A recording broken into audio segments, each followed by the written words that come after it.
Welcome back to another episode of the NABC Guardians of the Game podcast. I'm your host, Tim Doyle, alongside Loyola head coach Tavaras Hardy. Now, before we came on the air, Coach, you said don't say anything inappropriate question-wise towards you. We have a long history together. Do you think I'd put you on that island? Hey, man, with you never know.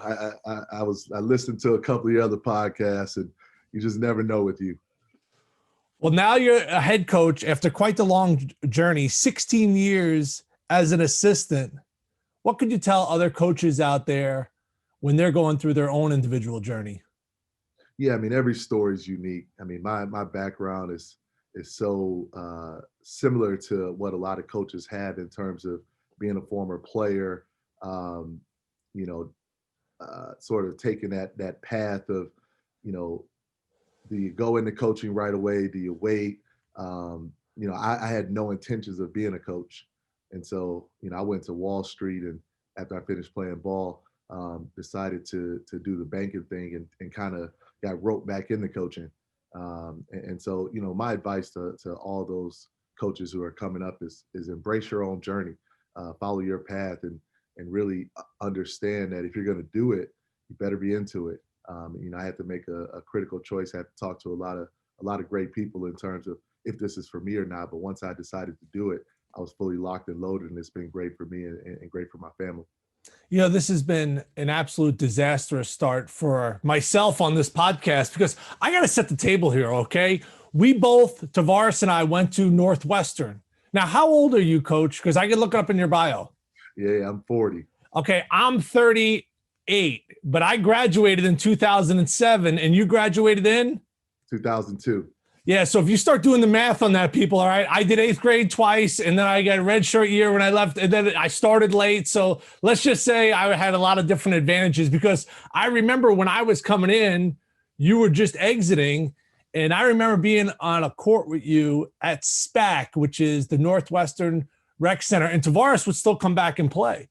And, coming from not the Princeton offense, I kind of played a different style of game. And it was a Saturday morning, and Saturday morning workouts, let's just say, weren't my expertise because there was a lot of late Friday nights out for me in Chicago. And Tavaras and I got into a kind of a heated exchange. And I remember I hit a pull-up jump shot, and he goes, "We don't shoot pull-up jump shots here in Northwestern." But you still love to play. And right now, could you still lace them up and get on the court? It's funny you say that, Timmy, with COVID and everything else going on. For the first time in this is my third year as a head coach, I jumped in practice the other day. I had to. We needed bodies, and I would say my team won consistently. We were getting 2.5 points per possession at the end of the tally. And so I still like to play. I mean, I know you and I, we flew around the country playing 3-on-3. I miss those days, sort of post-graduation. But, I can still get out there a little bit, but got to be careful. I can't be on recruiting trips in boots and stuff. So that has happened before, and I'm trying to avoid that now. Yeah, you and I flew across the country playing in different Hoop It Up tournaments and other 3-on-3 tournaments. Coach could play. A lot of championships, Doyle. A lot of championships. No doubt. And a lot of off-the-court adventures as well. And those are the ones I kind of remember more than the championships, I'm sure. That's where we're different. That's why you're coaching and I'm hosting right now. But we ran a unique system at Northwestern. And honestly, we kind of ran the same system when we were playing 3-on-3 across the country. What have you brought from Northwestern, from 3-on-3, from Bill Carmody, from JT3? What have you brought to your own program? No, that the Princeton family has meant so much to me as a player and as a coach. I always say I benefited as a player because I did have a chance to play for two different coaches. Kevin O'Neill, who was crazy, he was defensive minded, he was hard nosed, and then Bill Carmody comes in and he's innovative and creative and just more normal. And having that balance, 2 years with Kevin O'Neill, 2 years with Bill Carmody, really helped me evolve my game. I had a defensive mindset. And then Coach Carmody taught me how to play on offense. And so being able to carry that into my coaching career, and like you said, working for Coach Carmody for 7 years, working for JT3 for 3 years. And JT3 hates being called JT3, by the way. So good to know. Though it's important in case we have him on, Coach. Thank you. John Thompson III. so, just working for those guys and the way they see the game, obviously the Pete Carril legacy, just ball movement, player movement. So much of how the game is played now is what you and I were taught back in the day from Coach Carmody. And so it's been able to help me evolve through my career when I can point to, okay, you see this action that we're doing. Well, Boston Celtics do the same thing. The Denver Nuggets do the exact same thing. So being able to showcase that and show our guys how the complete package helps you develop as a total player, really helps us in recruiting. It helps us have success on the offensive end. Now I got to get back to that defensive stuff because we struggle. The Princeton family, we had Chris Mooney on the podcast, and we talked about John Thompson III. Do not call him JT3. Mitch Henderson, Brian Earl, yourself. I mean, now the tentacles, Craig Robinson was a head coach at one point at multiple stops. The tentacles are starting to spread, but take us under the hood a little bit because you work for two coaches under that Princeton offense. Was there any terminology, mannerisms, things they said in meetings that were the same, or were they totally different? No, they were very similar in a lot of ways, but you also got to remember at Georgetown, he also Coach John Thompson III also had the heavy influence of Coach John Thompson Jr., the legend, and so he was mixing two legends with who he was as a coach, in addition to having his own identity. But the going down the line, I heard you and Mooney talking about that. That stuff's consistent. Northwestern, we had to play a little unique. We had to play once we got sort of a good shooting team. We got rid of you and got guys that can make shots from three. We were able to play faster. We were able to jack a lot of threes, and it really helped us scoring the ball. We led the Big Ten in scoring. A lot of people don't even realize that for 2 or 3 years in a row. The Georgetown legacy, we had pros. What I would say, Timmy, is you remember back at Northwestern, sometimes you would cut back door and Ben Scott would throw you a pass and you stretch you out a little bit, as Bill Carmody would say. You'd catch it and you'd be falling away, and you kind of flip it up over your head and spin it a little bit, hope it bounces off the backboard and goes in. When I got to Georgetown, we do that exact same thing, be a bad pass, and, they drop it to a guy and he just picks it up and reverse dunks it. And so just understanding, that variance in coaching. But even here at Loyola, we got different style of guys, and we're able to kind of take from both sides and do what's right for us. You were pretty close at Northwestern of getting them over the hump, of getting them to their first tournament. And in coaching, you go to a tournament, what doors does that open for assistant coaches, right? That's the what if game. I mean, as a broadcaster, I play the what if game. What if this happens, that happens? Now all of a sudden I am calling NBA games. So it's a similar parallel industry where, the right break, someone likes you, you have some wins, but you don't get over the hump at Northwestern. And then you leave Northwestern. How difficult was that decision? It was tough. I mean, we had a lot going on. I really do appreciate my time there. It was so valuable, and I'm so thankful to Coach Carmody for giving me the opportunity. Remember, I mean, you were 24, I was 26 as a Big Ten assistant coach, coaching you. So, it was challenging, but, being able to help Coach Carmody get us to a point where we had, 4 of the best teams in Northwestern history, 4 straight postseasons, back-to-back 20-win seasons. I felt like that group was good enough to be an NCAA tournament team. We just didn't get over the hump. We were one of the last few teams out. And so, as time went on and Coach Carmody moved on, it was a challenging time for me, not to get too personal, but that year was tough. My mother passed away. We lost. They let go of Coach, and just trying to figure out, okay, what's next? I've been there for 7 years. Coach Collins came in. He offered me the job. It was an incredible experience to be with him for his first 2 months on the job. It really showed me what it's like to build a program. I had never had that experience before, so that was great. But at the end of the day, I just kind of felt like I needed to change. It had nothing to do with Coach Collins, had nothing to do with Northwestern. I was excited about an opportunity to go work in a new market, new program, and get new experiences, and that's why I went to Georgetown. But really do appreciate all the coaches that I worked for, going from Georgetown to Georgia Tech, being able to coach in the ACC for Coach Pastner. Just a wide array of experiences that helped me develop and really have me in a position that I'm in today to be successful. You know, it's interesting. I'm one of the few people, one of the first to know when the transition from Wall Street to coaching was going to happen. Do you know where we were, Coach Hardy? Ooh, that's a tough one. Oh, actually, let's just say that we both weren't sober at the time. We were at the Old Town Art Fair, and which is on North and Wells. And obviously, I was 23 years old, so I was enjoying myself legally. And you were there, and you pulled me aside, and you were like, "Hey, next year I'm going to coach you." And I was like, "Oh, does this mean I have to stop drinking? Like, what's going on here? Like, are you going to start watching me?" You were like, "No, it's cool. Just keep it under your hat." So that's what I actually knew pretty early on. And this was before social media, before Instagram. There was no camera phones. We were taking pictures of each other, kind of documenting it. But you talked about building a program, and Chris Collins eventually did get them over the hump and get Northwestern to a tournament.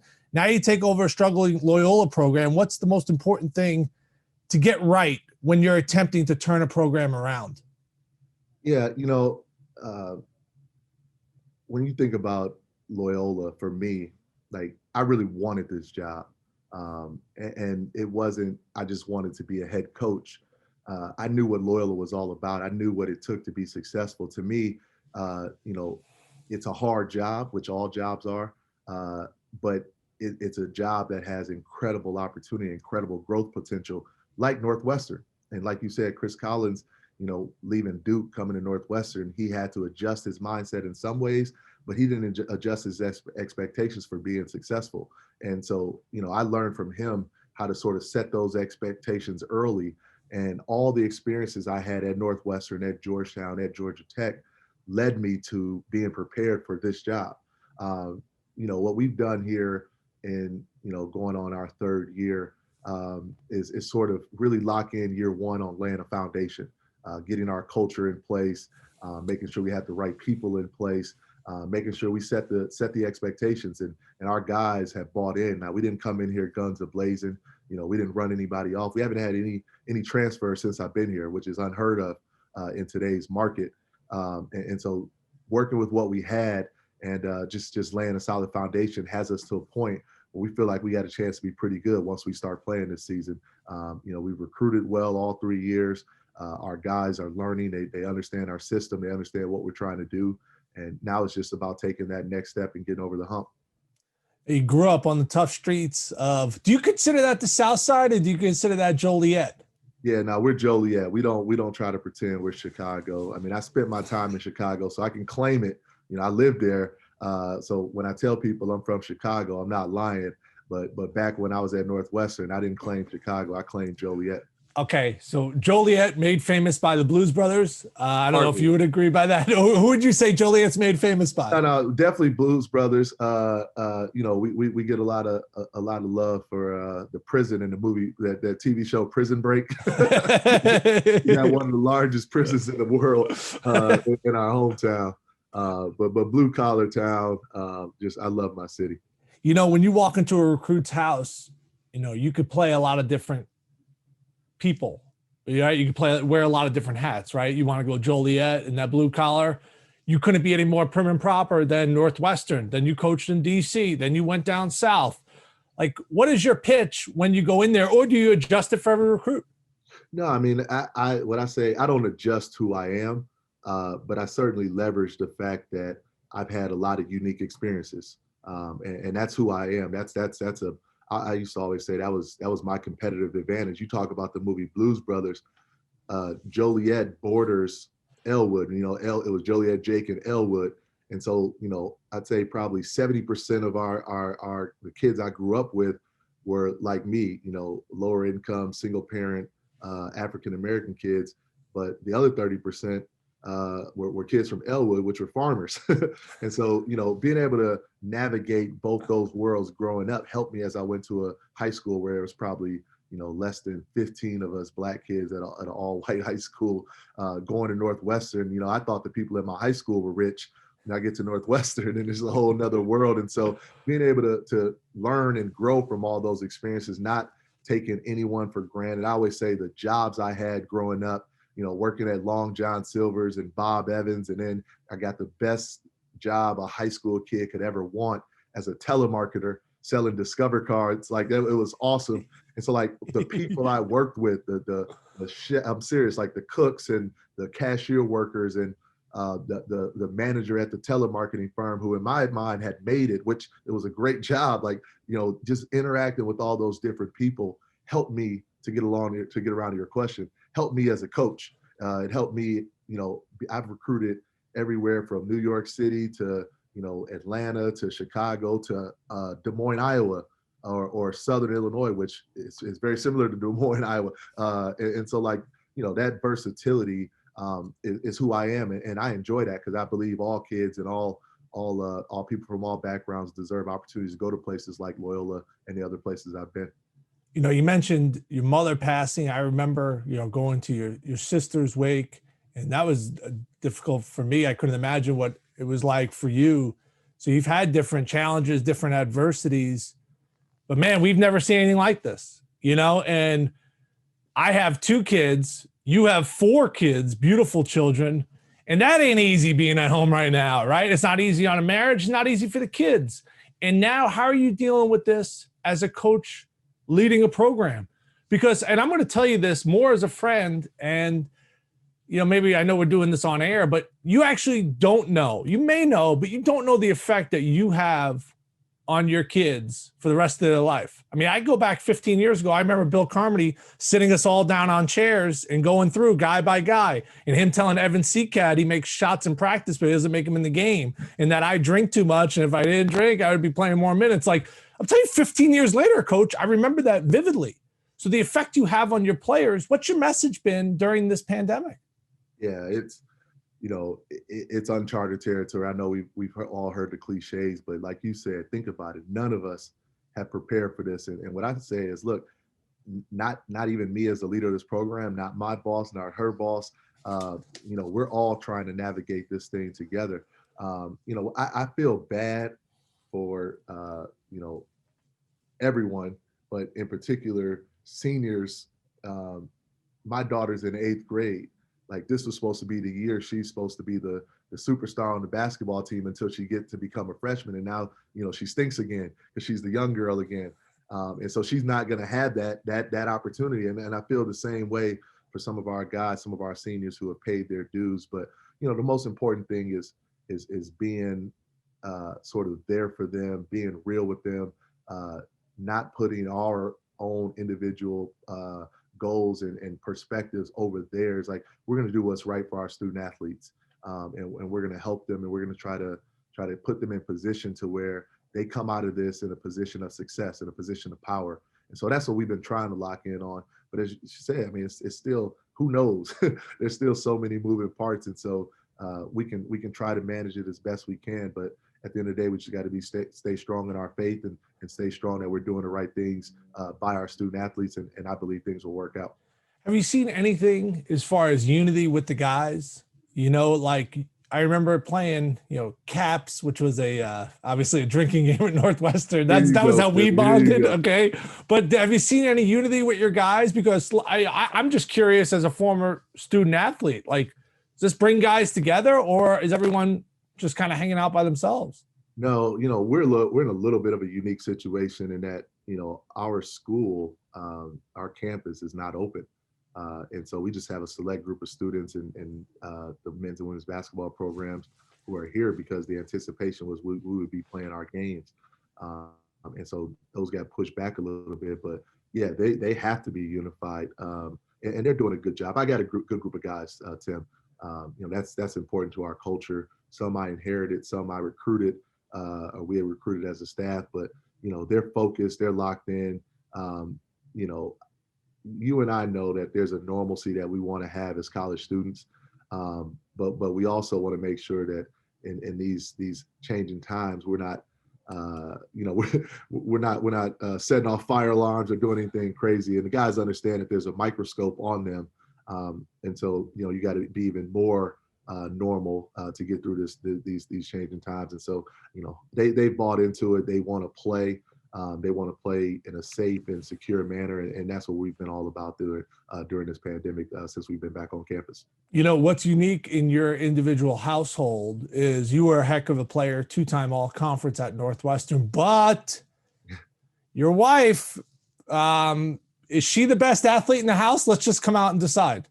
When you say the word athlete, and I hate to say this about her, but absolutely. But you got to distinguish though. I mean, and she's going to hear this because she's a lovely woman who supports her husband. We've been together for a long time. And when you say the word athlete though, she was more of an athlete than a ball player. I was more of a ball player. You know, there was times, but you know, Timmy, my wife, she was the number one ranked high jumper in Illinois all 4 years of high school. She had D1 offers in volleyball, track, and basketball. You know, she just, when she got to Northwestern, I shouldn't say this, but you know, she studied a lot more than I did. No, I wanted to be in the gym. And you know what I'm trying to teach my guys, I got to be the head coach now. You can do both, everyone. You can do both. And we kind of needed, we should have merged together a little bit more than what we did. I should have brought her into the gym and she should have drove me to class a couple more times. Well, you got a lovely wife, Billy, 4 children, Mariah, Jasmine, TJ, and Noah. You've certainly accomplished a lot. Yeah, that's interesting to hear, like that story about, you know, you in the gym more and your wife, Billy, kind of studying more. I remember being at St. John's and we had someone come in to speak to us and they asked, who's going to the NBA? Raise your hand. And I obviously didn't raise my hand, right? And everyone else raised their hand. And I remember thinking, like, looking over at like Abe Cada. No offense, I love Abe, great guy. He used to wear used to wear the jerseys, the white jerseys. I don't know. We used to call him something different. Yeah. Every term that was coming to mind was derogatory right there. So I had to be careful what I say. But I remember looking at Abe and being like, dude, you average like 1 point, 1 rebound. You going to the league? Like, that ain't going to happen. But now that I'm older, you know, I respect that Mike Jarvis wanted everybody to have that mindset of trying to get better. But you're at a school like Loyola. How is that as a head coach, wanting your guys to get better, but also knowing that this window of playing basketball and going to school is really going to be the difference in the rest of your life? Yeah. You know, I don't have regrets, but I do think a lot about, you know, I wish I knew then what I know now. And so that's sort of my why as a coach. So many things that, you know, I wish that I did attack school in a better way, because I see what opportunities I had even without doing it. Think about if I would have been running for president of Northwestern, you know, student government. Think about if I really was locked in. I knew I was hedging myself with great internships. And so I was locked in on that. I knew that there was a world outside of basketball, but just thinking about all the things I could have learned that I didn't. And so embedded in our culture as a program, you know, and I said this in my interview, and it's been a buildup of going from Northwestern to Georgetown to Georgia Tech. Like when I came here, so much of who we are is based off of not being just an athlete, but you do want to be great athletically. So we say, pursue greatness in athletics. So win championships and strive to be a pro, do all the things that come with that, which is a lot, right? But not just that, pursue excellence in your academic realm. Be a leader on campus. It's a big part of our culture. We had a kid who, Kavan Scott, last year, he was a junior when I got the job. And Kavan came to me and he was like, you know, I'm thinking about joining SAC. What do you think? And I said, don't just join, like be active in it. And so a year later, he becomes president of SAC. And then he becomes a member of the Green and Gray Society, which is this big organization on campus, a big time organization to get into. And so like just a small, to your point earlier, a small conversation from the head coach saying that, yo, this is important, this is big. It really helps, and it helps our guys. So that type of stuff is embedded in what we do here at Loyola. We don't play around with it. And we are doing everything we can to prepare our guys to be successful in everything that they do. Well, I have to give you major props from your social media and the stances you've taken. Obviously, you and I have not personally had conversations, but I could talk about guys like Drew Nicholas, who played at Maryland, and him and I have had, I've known Drew since I'm a little kid, and we've had some uncomfortable talks, and he's been passionate about the last few months. And I look forward to our conversations. Maybe we could do it over a beverage or two to kind of lighten the mode, because it's uncomfortable for me at times. And we've never connected on that level. Drew and I, you and I haven't, but I think it's such a healthy thing. What have you kind of pointed to your guys during all that? Because I know that's kind of a broad question, but that was a lot to digest, especially throwing a pandemic during all that. No, absolutely. One thing I will say, and, I'm trying to say it the right way. I don't want to sound, like we're all perfect and we know everything about everything, because we don't. But there's a couple things about what you just asked. And, number one, building authentic relationships with our student athletes is at the core of who we are as a program. And what I'll say is this, Timmy: I never, ever want to impose my will or my beliefs on my players. And I let that be known.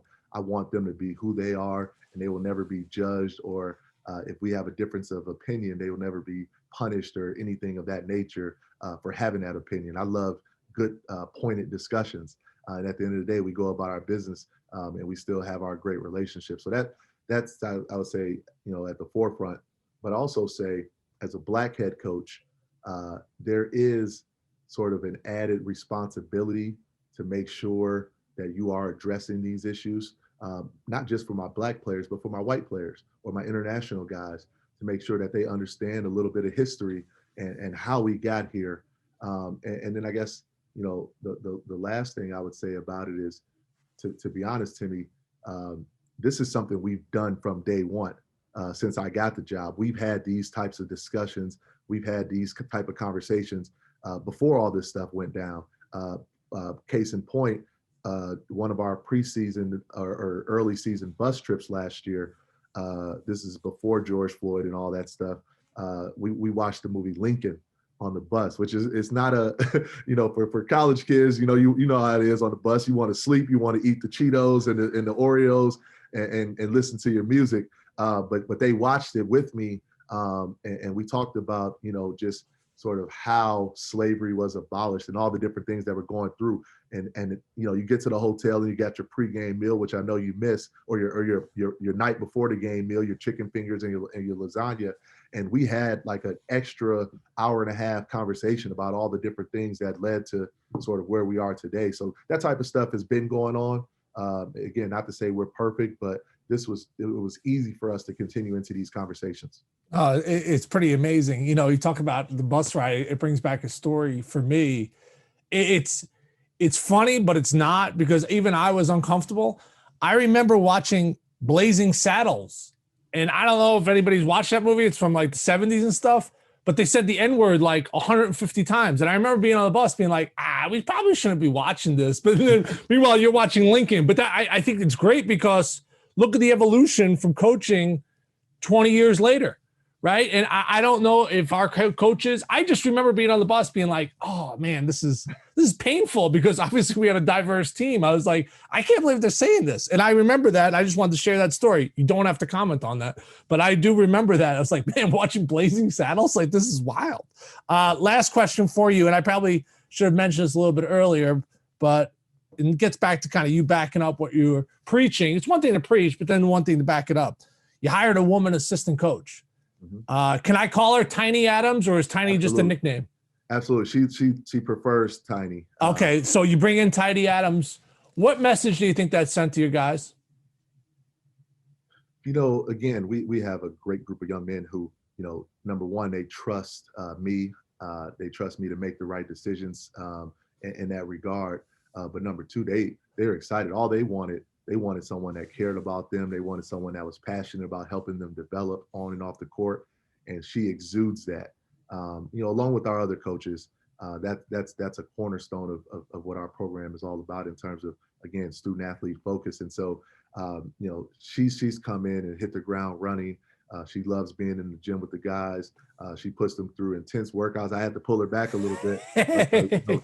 We got to get through practice, coach. They got to be able to walk tomorrow. But she's experienced. She was a great player herself. She played long time overseas professionally. And so, male or female, our guys aspire to do what she did. She was one of the all-time greats at Morgan State. All our guys want to accomplish what she did in college and go on and play professionally. And so that message translates regardless of gender, regardless of level. And she's been phenomenal to have with us. Well, I think we've gotten heavy. We've talked family. We got deep. We talked about your journey. All right, I need this for my own self-satisfaction. Okay, as we wrap up, last question for you. What is your best Tim Doyle story? All right, hold on. I'm going to give you a little break here so you can think about it, okay? It can be PG-13, okay? It doesn't have to be R-rated. We know there's plenty of those, okay? Let's give the best PG-13 story. All right, best Tim Doyle story. I'm trying to separate because, again, just to keep me safe, although I knew that I was a prospect for the job, I didn't have the job when I bumped into you randomly, accidentally on the streets of Chicago. So I'm still a 26-year-old banker at the time. So just to be clear, you're just an old college student. But honestly, I would say the best Tim Doyle story. It's probably not even that funny or anything. And I apologize. I didn't think of anything better, but I just remember I coached you differently than I coached everybody else because you could handle it.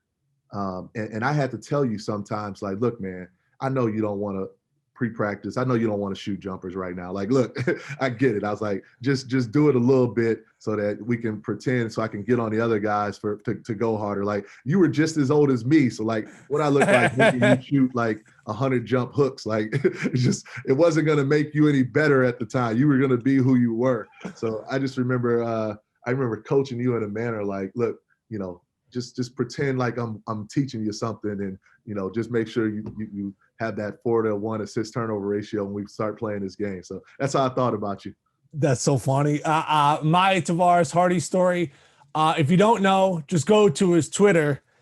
He's got the Shiggy challenge out there. So that's all I'll say. All right. If you want to see a peek under the hood of Tavaras Hardy, know that dance has been practiced on. Coach, we appreciate your time so much. Thanks so much for joining us. I hope your wife, Billy, wish you guys well down the stretch, your beautiful children. And you out there listening, thanks so much for tuning in to the NABC Guardians of the Game podcast.